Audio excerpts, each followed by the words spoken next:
नमस्कार, आप देख रहे हैं इंडिया न्यूज। मैं हूं आपके साथ अनन्या बेदी। स्वागत है आपका 1xBet द्वारा प्रस्तुत इंडिया न्यूज के खास कार्यक्रम क्रिकेट प्रेडिक्टा में।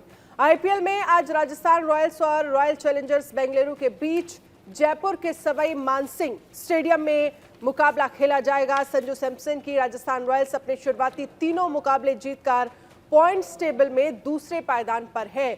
वहीं विराट कोहली और ग्लेन मैक्सवेल जैसे सितारों से सजी फाफ डुप्लेसिस की आरसीबी इस सीजन अब तक संघर्ष करती हुई नजर आई है। आगे बढ़ने से पहले बात कल हैदराबाद में हुए सनराइजर्स हैदराबाद और चेन्नई सुपर किंग्स की करते हैं। एसआरएच ने सीएसके को 6 विकेट से शिकस्त दी। इस सीजन सीएसके की ये लगातार दूसरी हार है। पहले बल्लेबाजी करते हुए चेन्नई ने 20 ओवर में 5 विकेट पर 165 रन बनाए। 166 रन का टारगेट हैदराबाद ने 18.1 ओवर में 4 विकेट पर हासिल कर लिया। अब बात आज होने वाले मुकाबले की करते हैं। राजस्थान और बेंगलुरु के बीच पिछले 5 मुकाबलों में आरसीबी ने 3 और आरआर ने 2 मैच जीते हैं। जयपुर के सवाई मानसिंह स्टेडियम में आरआर और आरसीबी के बीच 8 मुकाबले हुए हैं, जिसमें दोनों टीमों ने 4-4 मैच जीते हैं। सवाई मानसिंह स्टेडियम की पिच बल्लेबाजी की मददगार जो है वो मानी जाती है। बाउंस के साथ गेंद बल्ले पर अच्छी तरह से आती है और यही वजह है शायद और जो यहाँ की पिच को लेकर प्रेडिक्शन है उसको लेकर ये कहा जाता है कि यहाँ पर अच्छे खासे रन जो है वो बनते हैं। लेकिन इस पर चर्चा करने के लिए हमारे साथ खास मेहमान जुड़ गए हैं। Sunil Yash Kalra ji, founder Indian sports fans, Atul Wasan, पूर्व भारतीय क्रिकेटर, थोड़ी देर में हमारे साथ जुड़ेंगे। राजकुमार शर्मा, विराट कोहली के कोच, हमारे साथ जुड़ गए हैं।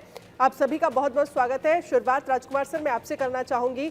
आरसीबी और राजस्थान का आज मैच जो कि जयपुर में होने वाला है, क्या एक्सपेक्टेशंस हैं विराट कोहली को लेकर? क्योंकि जो नंबर से अगर 8 मैच हुए हैं तो 4 आरसीबी जीती है और 4 ही आरआर जीती है। आप कैसे देखते हैं?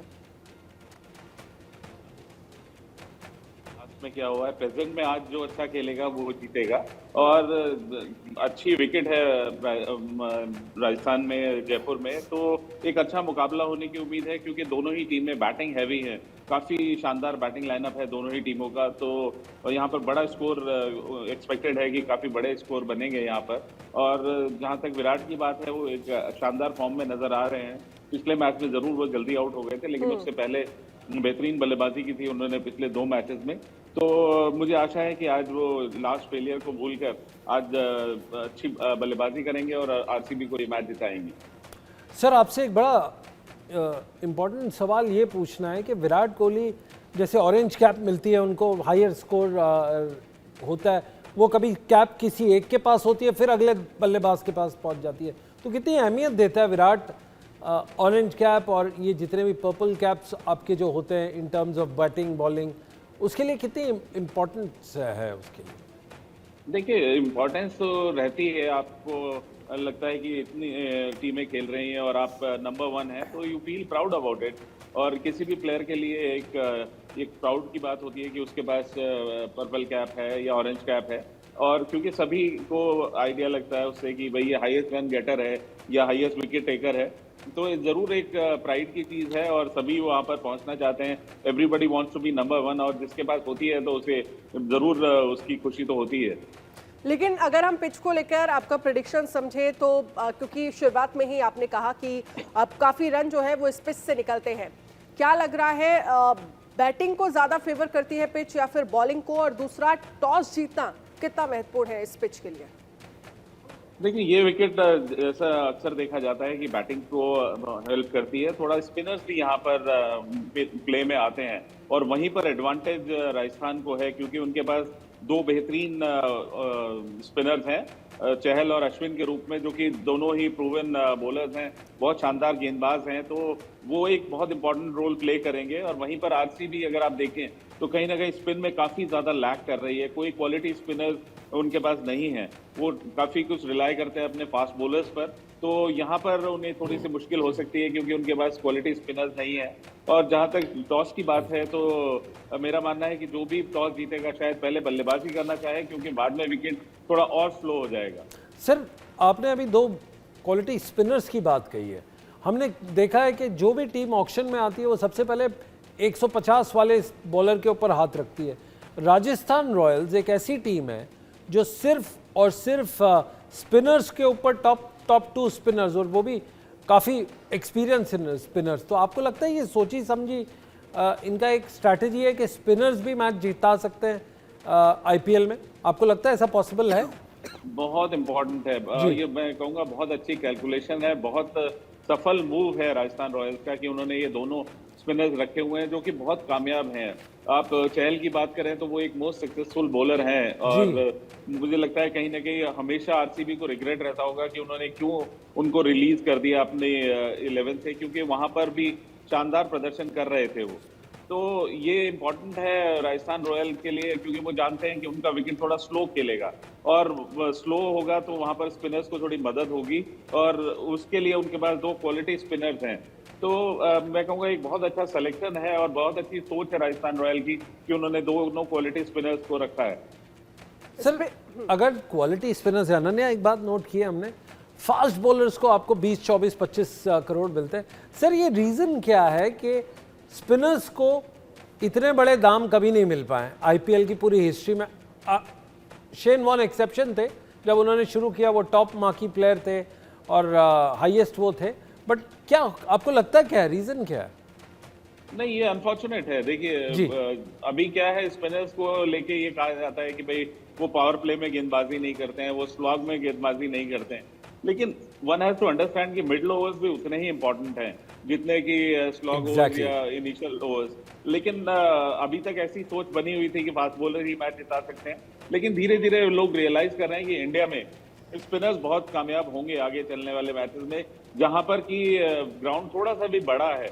वहां पर अब आगे विकेटें बहुत सूखी मिलने वाली हैं, ड्राई विकेट्स होंगी, बॉल टर्न होगा और नीचा भी रहेगा, बैट पर नहीं आएगा, तो वहां पे स्पिनर्स जरूर मैच जिताएंगे और जो कि बहुत कामयाब रहेगा राजस्थान रॉयल के लिए।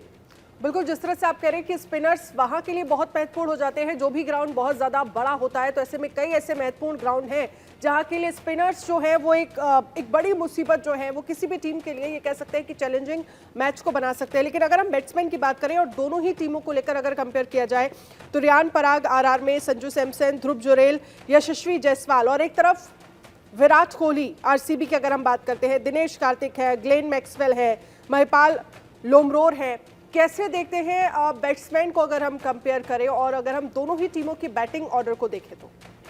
ये आपने दोनों 4 नाम बहुत बड़े बड़े लिए हैं और दोनों ही साइड बहुत हैवी लगती हैं, लेकिन दोनों साइड में आप एक बहुत महत्वपूर्ण नाम भूल गए हैं। आप आरआर से बटलर को भूल गए और आरसीबी से फाफ डु प्लेसिस को भूल गए, जो कि दोनों ही मैच विनर्स हैं।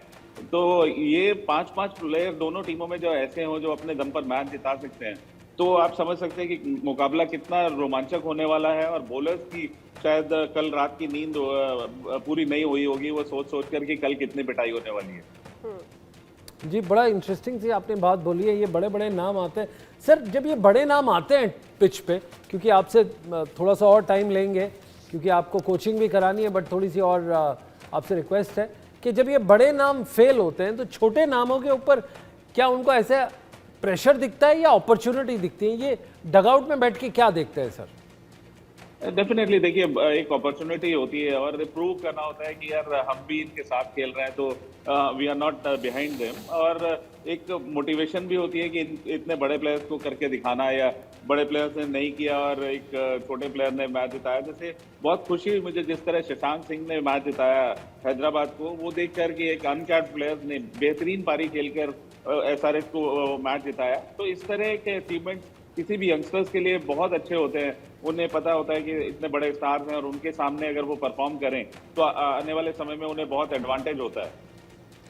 राजकुमार सर, एक लास्ट सवाल, क्योंकि जिस तरह से विराट कोहली को लेकर अगर हम बात करें, आज को लेकर क्या एक्सपेक्टेशंस आपको नजर आ रही है, और दूसरा स्कोर कितना बनना चाहिए जो, या फिर आप जो लास्ट में चेस करने वाली टीम के लिए एक चैलेंज हो? देखिए, विराट के ऊपर प्रेशर आता है क्योंकि उनकी टीम में जब बाकी बल्लेबाज रन नहीं बना रहे होते तो उनके एक रोल अलग हो जाता है। उन्हें फिर एंड तक बैटिंग करने जाना होता है, जहां वो अपने स्ट्रिक्ट शॉट को भी रिस्ट्रिक्ट करते हैं। और अगर वहां से सपोर्ट मिलता है, अगर फाफ अच्छा खेल रहे होते हैं जिस दिन, तो आप देखिए अलग डिफरेंट गेम होता है विराट कोहली का। तो एक बड़ी जिम्मेदारी है विराट के ऊपर कि वो पूरा खेलें और अंत तक खेलें, और साथ साथ पावर प्ले को भी कैच करना है। तो ड्यूल रोल रहता है उनका। लेकिन अच्छा रोल है मैं कहूंगा। और जहां तक पार स्कोर की बात है तो यहाँ पर 175 प्लस तो अब आपको चाहिए। अब आने वाले समय में किसी भी मैच में 175 प्लस डिफेंड करना किसी भी टीम के लिए मुश्किल होगा। सर जैसे जैसे हमने पिछले 5 मैचेस देखे हैं बड़े बड़े, उसमें तो स्कोर्स कहीं कहीं 200 रन बड़े आराम से पार हो जाता है। तो आपको ये कहीं स्केरी मंजर नहीं लगता कि कोई पिचेस पे 160-70 पे पूरी टीम सिमट जाती है और मुश्किल हो जाता है, और कोई कोई टीम पे कोई कोई पिचेस पे 250, 60, 65 तक चला जाता है? ये इतनी डिस्पैरिटी कैसे है पिचेस टू पिचेस में? ये डिस्पैरिटी रहने वाली है सुनील, और आगे वाले टाइम में आप जो बड़े स्कोर देख रहे हैं ना, उतने बड़े स्कोर आपको नहीं दिखेंगे क्योंकि विकेट ड्राई हो जाएंगी, स्ट्रोक मेकिंग थोड़ा डिफिकल्ट हो जाएगा आगे आने वाले दिनों में। मैं ये बात कर रहा हूँ नेक्स्ट फेज की, जब सेकंड राउंड शुरू होगा उस समय देखिएगा आपके विकेट्स काफी स्लो हो जाएंगी, तो बड़े स्ट्रोक लगाने मुश्किल होंगे और वहां पर 200 के पार आपको बहुत कम मैचेस देखने को मिलेंगे, जो अभी तक शायद हम 3 या 4 देख चुके हैं।